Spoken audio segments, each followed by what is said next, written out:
or point of view mini-stories for double standard. Same mini-story, but first starting with the phrase 1 year ago. 1 year ago, there was a badass Marine named Saren.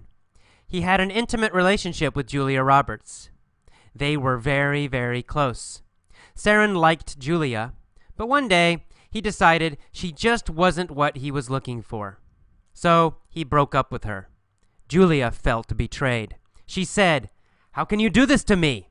Why are you hurting me? Please take me back." But Saren wouldn't budge. He said, "No, I don't want you, Julia." Julia couldn't get past the breakup. Every day she followed Saren. Every day she called him. At first, Saren turned a blind eye to her behavior, but finally he couldn't ignore it anymore. He yelled at Julia and said, "I won't bow to this pressure. I won't take you back, so leave me alone." Julia asked, "Do you have another girlfriend?" And he said, "Yes, I'm dating Hillary Clinton now. She's rich and very powerful." Julia said, "Really? Wow, I like her. I'm going to vote for her. I still feel a little uneasy, but if you're dating Hillary, I guess it's okay." Julia smiled and walked away. As she left, she yelled, "So, is Bill free for dating?" Okay, our next version is going to start with the phrase, "since 2004. Okay. All right, there's a badass Marine named Saren. Since 2004, he has had an intimate relationship with Julia Roberts. They have been very, very close. Saren has liked Julia this whole time. But one day he finally decided she just wasn't what he was looking for. So he broke up with Julia. Julia felt betrayed. She said, "How can you do this to me? Why are you hurting me? Please take me back." But Saren wouldn't budge. He said, "No, I don't want you, Julia." Julia couldn't get past the breakup. Every day she followed Saren. Every day she called him. At first, Saren turned a blind eye to her behavior, but finally he couldn't ignore it anymore. He yelled at Julia and said, "I won't bow to this pressure. I won't take you back, so leave me alone." Julia asked, "Do you have another girlfriend?" And he said, "Yes, I'm dating Hillary Clinton now. She's rich and very powerful."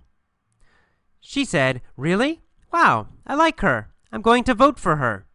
I still feel a little uneasy, but if you're dating Hillary, I guess it's okay." Julia smiled and walked away. As she left, she yelled, "So, is Bill free for dating?" All right, our final version begins with the phrase, "next year." Next year, this is going to happen in the future. I'm imagining this. Here we go. There's a badass Marine named Saren. Next year, he'll have an intimate relationship with Julia Roberts. They'll be very close. Saren will like Julia, but one day he'll decide she's just not what he's looking for. He'll break up with Julia. Julia will feel betrayed. She'll say, "How can you do this to me? Why are you hurting me? Please take me back." But Saren isn't gonna budge. He's gonna say, "No, I don't want you, Julia." Julia won't be able to get past the breakup. Every day, she'll follow Saren. Every day, she'll call him. At first, Saren will turn a blind eye to her behavior, but finally, he won't be able to ignore it anymore. He'll yell at Julia and say, "I won't bow to this pressure. I won't take you back, so leave me alone." Julia will ask, "Do you have another girlfriend?" He'll say, "Yes, I'm dating Hillary Clinton now. She's rich and very powerful." Julia will say, "Really? Wow, I like her. I'm going to vote for her. I still feel a little uneasy, but if you're dating Hillary, I guess it's okay." Julia will smile and walk away. As she leaves, she's gonna yell, "So, is Bill free for dating?" All right, and that's our final version in the future. Please go back now, listen to each version, and then pause. Try to tell each version yourself out loud. You don't need to be perfect. You don't need to remember every word. But try your best and try to use the correct form of the verbs. Sometimes the vocabulary changes a little bit. Listen for that. If you can't do it, if it's too difficult, no problem. Just relax. Listen to these versions many, many times. Every day, listen to it 1 time, 2 times, 3 times. The next day, again. The next day, again. It takes some time, but if you do this every month, every day for 1 month, 2 months, 6 months, 1 year, you will get a more natural feeling for English grammar. Okay. See you next time. Bye-bye. See you next time. Bye-bye. Hello, welcome to the vocabulary lesson for double standard. Let's get started. First, in the title, it says, family is uneasy when one sister dates other's ex-lover. Uneasy. Uneasy means uncomfortable, an uncomfortable feeling.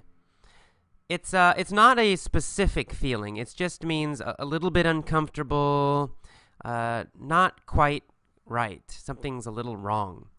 So you say, oh, I feel uneasy. It doesn't mean, it's not a strong emotion. It's kind of a weak emotion. It just means, oh, something's not right. You feel a little bit uncomfortable. Sometimes people will use this word to describe their stomach. Maybe they eat too much food. And say, oh, my stomach feels a little uneasy. Right? It feels a little uncomfortable. You're not seriously sick, but it's just a little bit bad. So here it says family is uneasy. It just means the family's not really, really, really upset, but they feel uncomfortable. Because one sister is dating another sister's ex-lover. Okay. Let's go into the letter now. This woman's writing about her sister Jane. And she said Jane has had numerous affairs. Numerous means many. So numerous is many. So she's had many affairs over the past several years. Now, affairs usually means, an affair usually means that you are dating somebody, but you're also already married, or you already have a boyfriend or girlfriend, but then you're dating another person, secretly usually. That's usually what affair means, to have an affair. However, in this letter, it does not mean that. This woman's a little bit older who's writing this letter. And so affairs, what she means is just lovers. So this woman is dating other people, having boyfriends, and she's having sex with the boyfriends. So she says affairs to mean boyfriends and having sex. And, again, that's kind of a word that older people might use in this situation. I think most younger people would not use the word affair to describe that. They would just say boyfriends or dates. Okay, but anyway, moving on. And then she said that after her sister's third divorce, she was involved in an intimate relationship with a man named Will. Intimate relationship means a serious boyfriend or girlfriend. Intimate means close, emotionally close. So you have strong feelings for each other. An intimate relationship also has the idea that sex is involved. You're having sex with each other. But it's more than just that. Sex is involved, but also emotional connection too. So an intimate relationship with Will. So she had a close relationship with this man named Will. And it lasted about 3 months. Now, to last, when used as a verb, means to continue or to continue until. So lasted about 3 months. It means it continued for 3 months. Continued until 3 months and then finished. So it gives the idea of duration, how long something happens. The movie lasted 2 hours. It means it was 2 hours long. All right, and that's the past tense. The normal form of the verb is to last. All right, and then after 3 months, they broke up. And her sister decided it wasn't what she was looking for. wasn't what she was looking for, or isn't what she is looking for, or isn't what I am looking for. It means not what you want, not what she wants. So it wasn't what she was looking for. It means this man, Will, was not the kind of guy she wanted. Not the guy she wanted. Not what she was looking for. So not what you're looking for means not what you want. Okay, and that is the end of the first paragraph. Moving to the second paragraph. This woman now, the woman who's writing the letter, she started to date Will after her sister broke up with Will. Then this new woman, the one who's writing the letter, she started dating Will. And she actually said that she had dated Will in the past before her sister Jane had become involved with him. To become involved with someone means to start dating them. So you might say, I am involved with her. It means I am dating her. Or you might say, I became involved with her 2 months ago. It means you started dating her 2 months ago. So to become involved with somebody means to start dating them. Okay, and then in the next sentence she says, we weren't intimate at that time. Okay, so she's saying in the past, in the far past, her and Will were not intimate. Now, in this case, intimate, again, it does have an emotional idea of being very close emotionally, but it definitely has a sexual idea here in this situation. We weren't intimate at that time means they weren't kissing each other, they weren't having sex. It wasn't a intimate relationship, right? They were dating, but maybe just casually, not so serious in the far past. And then her sister Jane started to date Will. Then Jane and Will broke up. And then finally, this woman started to date Will again. Kind of a complicated American dating situation here in this letter. All right. So she says, this time we started dating again, and this time we have fallen in love. To fall in love means to start feeling love for somebody. Romantic love. Okay, and then she says, her problem. There's always a problem in these letters. My problem is that Jane is upset that I'm dating Will. She says, I have betrayed her.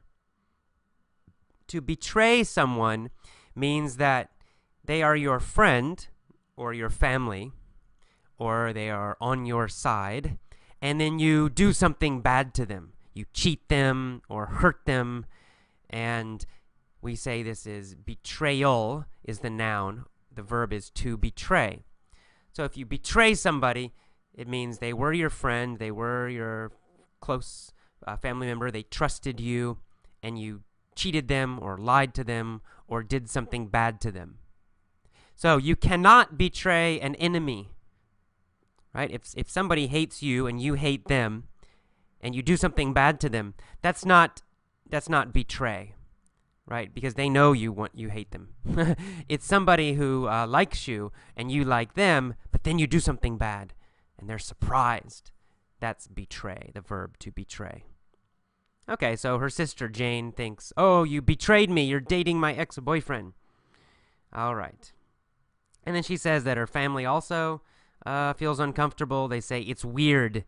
It's strange. Weird means strange. It's strange that she's dating her sister's ex-boyfriend. All right, and finally she says, Abby, I've always been the good girl in the family, and I have always bowed to their pressure. To bow to pressure, bow to someone's pressure, or bow to the pressure, it means that you do something that other people want you to do. Pressure means people are telling you to do something. For example, you say, AJ, go to the store. AJ, go to the store. Go to the store. Go to the store. And say, oh, no, I'm tired. I don't want to go to the store. Go to the store. Go to the store. Go to the store. You keep telling me. You are pressuring me, using it as a verb. Pressuring me, pressuring me. Go, go, go, go. And finally I say, okay, I'll go to the store. I bowed to your pressure. Right? You're telling me to do something. I don't want to do it. No, no, no. And finally I say, okay, I will do what you want me to do.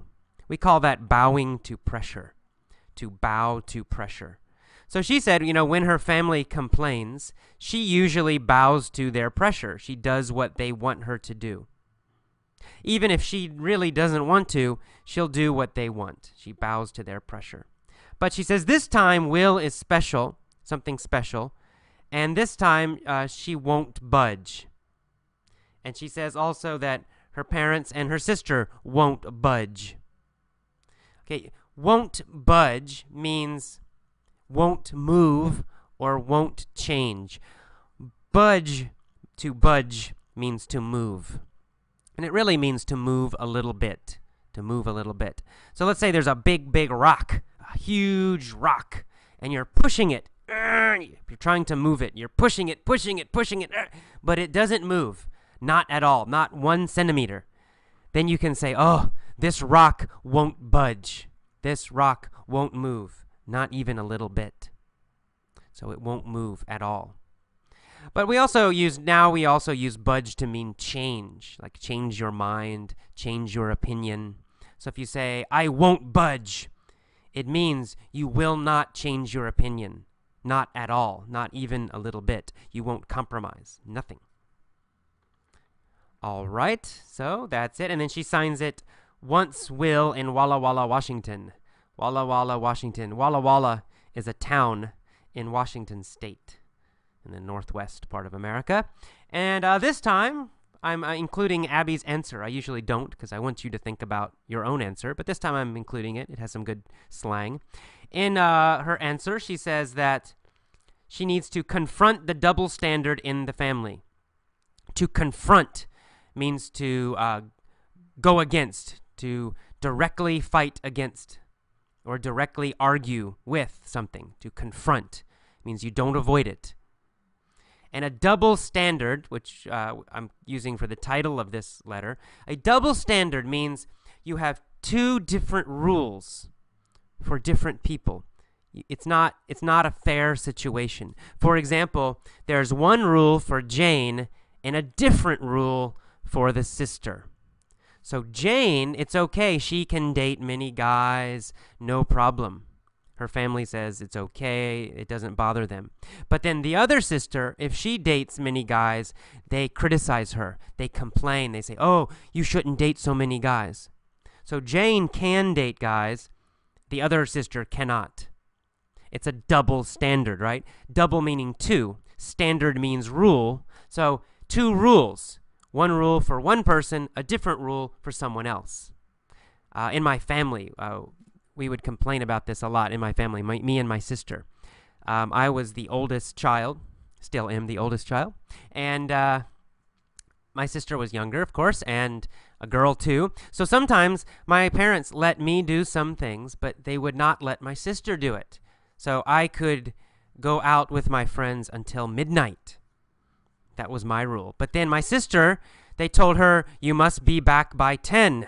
And she would get angry and say, this isn't fair. This is a double standard, right? There's a different rule for AJ and me. It's a double standard, not the same rule. All right. And then we keep moving and we see the word worldly. She says, your parents are worldly.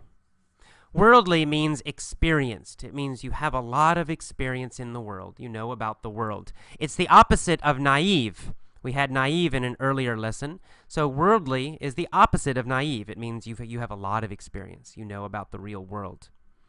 And then we see the phrase, turned a blind eye to. To turn a blind eye to something means you ignore it. You ignore it. You don't look at it. You don't think about it. You don't talk about it. If you turn a blind eye to something, it means, oh, you ignore it. You pretend it's not there. So they have turned a blind eye to Jane's dating. It means they've ignored her dating. So they can also do this for the new sister. All right, and then the last paragraph of the answer. She says, everyone should be able to get past it. To get past something, well, there's a direct meaning, which means you're moving and you pass. It means you go ahead of something or you go by something. But usually using it in general life, to get past a relationship, for example, it means the problem is gone. The problem is gone. The problem is finished. So if you say, oh, the parents had a problem with this situation, but they will get past it, it means they will solve the problem. They will relax. They will stop worrying about it. And if you say, maybe you had a relationship and you broke up and you're very upset. Oh, you're upset. But then 6 months later, you feel okay. You can say, I'm finally past the relationship, or I'm finally past feeling sad. It means it's gone now. You don't feel sad and terrible anymore. And then the final sentence, we see the phrase people pleaser. Abby says, you don't need to be a people pleaser all of your life. A people pleaser, please means to make happy. So a people pleaser is someone who always tries to make other people happy. They never make themselves happy. They just try to please other people. Always do what other people want, but never what they want. That's a people pleaser. All right, that is all of the vocabulary for this Dear Abby letter. Go on to the mini story and listen to this a few times if you need to. Oh, and I almost forgot. We have a contest right now, a remix contest. What I want you to do is download a vocabulary lesson, then edit it. You can change it. You can add music. You can add stuff in your own language. You can do anything you want. You can cut parts, but edit it. You can use Audacity software, which is free. Do a Google search for Audacity, Audacity. And remix means rechange a vocabulary lesson. Try to make it better. Okay, bye-bye. Okay, bye-bye. Okay.